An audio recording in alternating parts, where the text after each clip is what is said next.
Hey guys, how's it going? Ghostly Rich here today, and today we're going to be swapping out our clutch and brake handle. As you can see, I've been doing a bit of a blackout, but still leaving some chrome accents. But this is one of the ones I want to change out. Later on, I will be changing out these lights in a different video. As you can see, I've already done the exhaust on the fat boy here. So let's go ahead and start it out. First thing that you need, of course, is a set of soft tail, and there's my part number right there. So if you're looking for a part number for your hand grips, I guess is what you could call them, or brake and clutch handle, that's the part number for here. Let's go ahead and show you how to do this. As you can sort of see in that shot there, right here, 1/2 inch. I'm gonna make sure we have it on the loosening, and right like that. So you're gonna have two pieces on here. You're gonna have the mirror, and you're gonna have this light. So once you get it sort of loose, I would suggest supporting each piece with your hands so that way you can catch it as it comes, because you don't want to smash your light and you don't want to smash your mirror. There we go. Save the snap washer that's on there, and we can let this one just hang here and put your mirror somewhere safe.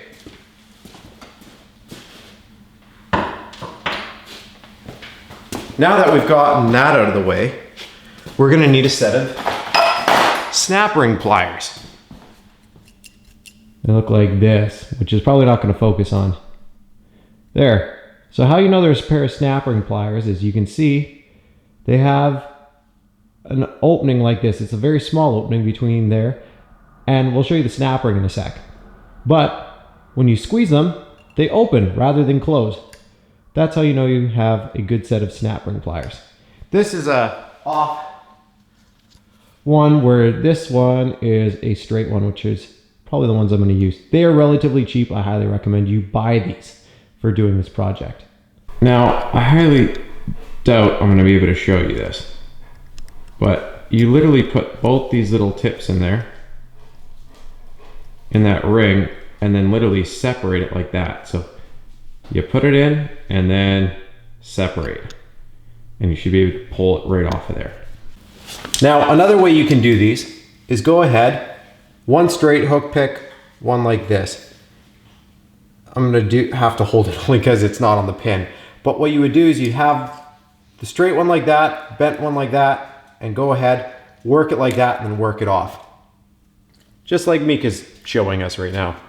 I'm sorry, am I not giving you enough airtime? Is that where you come in to sniff pins and stuff? We have that silver pin, lift it up, use your hook pick if you'd like, slide it up and out. So unfortunately, to get this handle out, it's gonna be caught.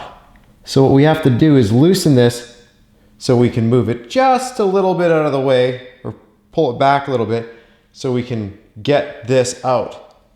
Because unfortunately, there's just not enough room in the back here to get your handle out, which you'll notice when you go to pull it out. So we gotta put a T27 in here and loosen these up.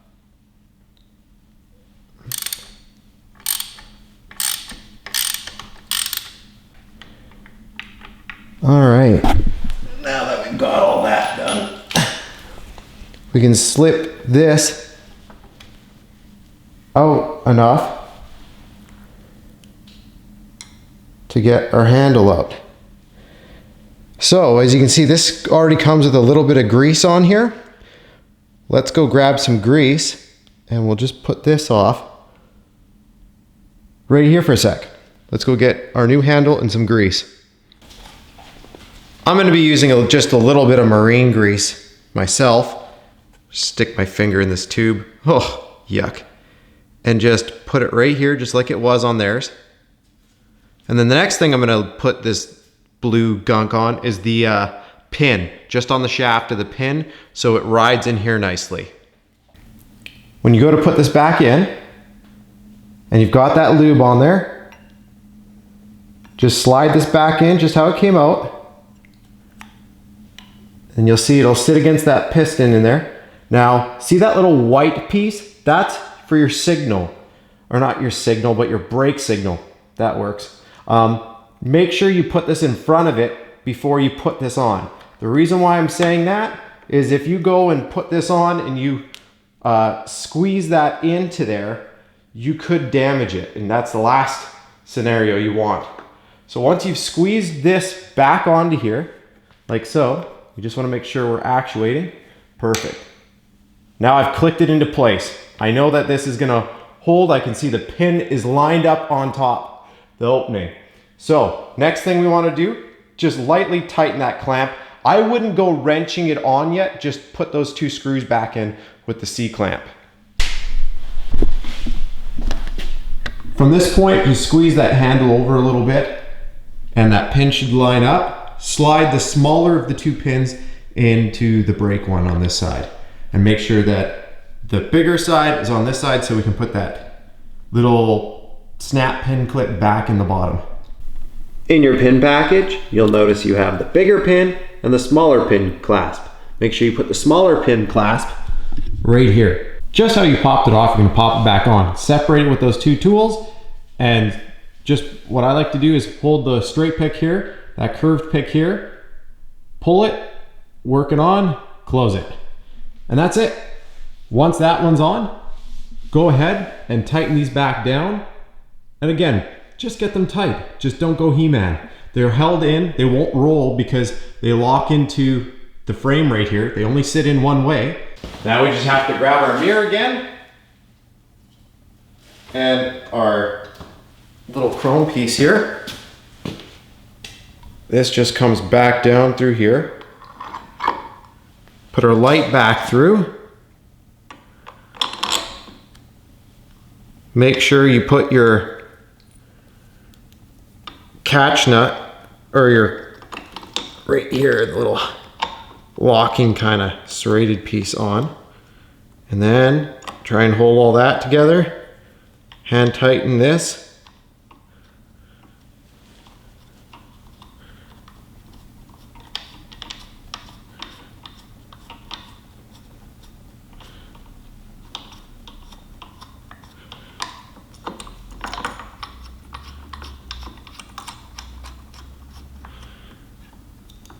Hold that in there, and we'll just make sure this mirror semi lines up with the other side over there. We might have to adjust it a little later, which is fine. Next is to grab our 1/2 inch again. Make sure our light's all the way back.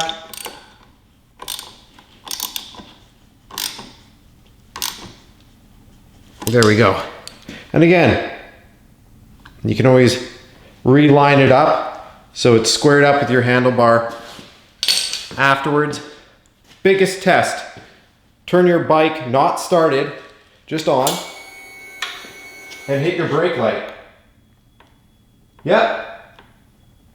We can see it's still operating all our brake switches, which I'm sure you could sort of see. So clutch side, you're lucky. Take a look up there. The ring is not covered by this again. So go ahead and just do like you did on the other side. Separate that ring and let's slide that pin out. Once you get that ring out, slide the pin up again. Just like that. Oh, let's see, is there enough room? Yep.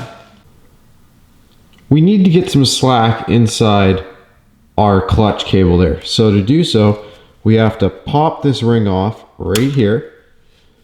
Then from right there, you're gonna grab this tube, slide it up, and then you're gonna see this safety right here. What you're gonna do is pop these 2 tabs in. You'll see one on this side and one right here. You compress them like so and push it in. Let's see if I can do it with my finger here. Okay, that one's in. I know, disgusting nails right now. Okay, that's popped out. So check this out. Once we've disconnected that safety, you just grab onto this, pull it out like so. Make sure you have lots of tension on here. And then we're gonna slide it over here so it's off and work the handle out the back like that. Get your finger in some grease. Just get this end all done. If you want, you can rub a little bit of lube just around the inside of the ring there. You don't have to, but it just keeps it from wearing out the plastic in here. And then you can even line it up in here. Just a little bit of grease once again. Keeps everything nice and slick. From here, slide this back in here with the little white piece. So it's just like so. Just down, and then it'll sink into that little opening again.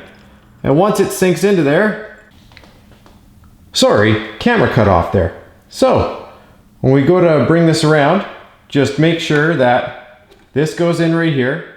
You're lining that up again. Once this is squeezed in, you want to pull your brake out because there's that little silver screw that's on the bottom. You just want to work it around. You'll see there's a little trough in there. So this little piece, when you're pulling it back so it pulls past here and you go in and around. There's a little trough that you don't want that screw really to grind too much against. So when you're pulling it out, you're bringing it around and then sinking it back in like that. Once you do that and you have your greased out pin, I would suggest just sliding that pin into the hole. And then lining up this lever. Just so it'll fit nicely. There we go. And it's in. If you want, you can go ahead and slip that snap ring on now. If not, we'll go back down there. When you go to put this back in, if you want, you want to make sure everything is nice and tight together. Like this should all be nice and tight together. The handle is completely pulled out. And then after it's nice and tight together like this, sink that back in. And then after you do, test your clutch. Make sure it's pulling in and out. As long as you have these two pieces pulled nice and tight together and that spring is like this, your spring should be separated. Don't try and pull it up towards the spring, just the two yellow pieces. Once you do that, like I said, feel your clutch handle. You should feel, I mean, you've ridden your bike, you'll know what it feels like. That clutch handle should be just like it used to feel. If it feels loose or it's not going back in all the way on the handle, that means that you're not enough. Hey Mika, yeah, you know all about this. So if you're squeezing this and you can see our clutch is going in and out, everything's going good. We have the springiness we want. Next thing you're gonna wanna do is slide this tube back down after you lock in. Make sure that safety's locked in. I mean, if it's not, then this is gonna be free floating anyway. But just make sure those red teeth are clipped. From there, go ahead and work that down. After that's worked down and this is down here, go ahead and take this clip. Just make sure it's clean because you don't want to scratch up your shiny frame. And as long as it's clean, you should be able to just slide it up and around with ease. Won't do anything bad. I mean, if you go back to the beginning of the video and you take a look at the difference, I love these black handles. Holy smokes, it looks so much more sharp. I don't know why from factory they did not include them. Either way, that's how you change the handles out on a Harley Davidson Fat Bob 2022. If you want to see videos of me installing these pipes, I have a video for that. If you want to see a video of me tuning the bike for the pipe and the cold air intake, you can go ahead and see that. Again, this bike comes factory with a cold air intake. Other than that, thanks again for watching. Press the like if it helped you out and subscribe for more.